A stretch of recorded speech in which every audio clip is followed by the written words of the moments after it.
স্বাগতম বাংলা হেলথ টিপসে। আমাদের আজকের বিষয় হালকা গরম পানিতে গোসলের উপকারিতা জেনে নিন।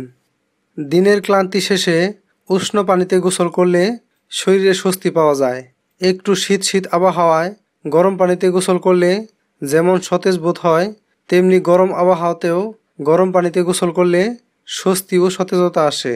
উষ্ণ পানিতে গোসলের বেশ কিছু সুবিধা রয়েছে, কিন্তু অনেকেই এর তেমন কোনো উপকারিতা দেখতে পান না। আবার অনেকে এর অপকারিতার কথা বলেন। তবে উষ্ণ পানিতে গোসলের কিছু সুবিধা আছে, যা আমাদের সকলেরই জানা প্রয়োজন। চলুন জেনে নেওয়া যাক। 1. রক্ত সঞ্চালন। গরম পানি ত্বকের রক্তনালীর প্রসারণ বাড়ায়। কাজেই উষ্ণ গরম পানি দিয়ে গোসল করলে ত্বকের রক্ত সরবরাহ বাড়ে, ফলে সুস্থ থাকে শরীর ও মন দুটোই। 2. অবসাদ দূর। গরম পানি পেশির জড়তা কাটাতে সাহায্য করে, ফলে সহজে অবসাদ দূর হয়। এছাড়া রক্তচাপ কমিয়ে পালস রেটকে আরামদায়ক পর্যায়ে নিয়ে আসে। সব মিলিয়ে পরিপূর্ণ ঘুমের জন্য গরম পানিতে গোসল ভালো। 3. মাথা ব্যথা কমে। মাথায় রক্তনালীগুলো সরু হলে মাথা ব্যথা বোধ হয়। রক্তনালীতে এই চাপ কমাতে হালকা গরম পানি ব্যবহার করা যায়, এতে মাথা ব্যথা কমে। 4. ত্বকের আর্দ্রতা। মুখে সারাদিনে অনেক ময়লা জমে।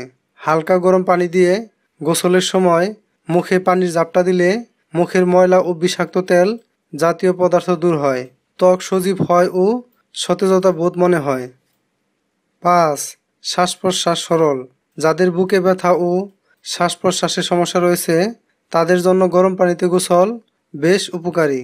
এছাড়া নাক বন্ধ হওয়া, ঠান্ডা লেগে থাকা এসব সমস্যা যাদের হয়, তাদের জন্য গরম পানি দিয়ে গোসল ভালো ফল দেয়।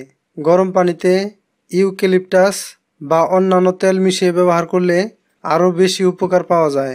6. শরীর ব্যথা দূর। শীতে গরম পানি দিয়ে গোসল করলে পেশির নমনীয়তা বাড়ে। শরীরের যে কোনো ব্যথা, বিশেষ করে বাতের ব্যথা, হাড়ের সংযোগস্থলে ব্যথা, পিঠ ও হাঁটুর ব্যথা কমে যায়। 7. রাতে ভালো ঘুম হয়। উষ্ণ পানিতে গোসল করলে শরীরে সতেজতা আসে এবং রাতে ঘুম ভালো হয়। এতে শরীরের মাংসপেশি কিছুটা শিথিল বোধ হয়। এতে শারীরিক ও মানসিক প্রশান্তি আসে।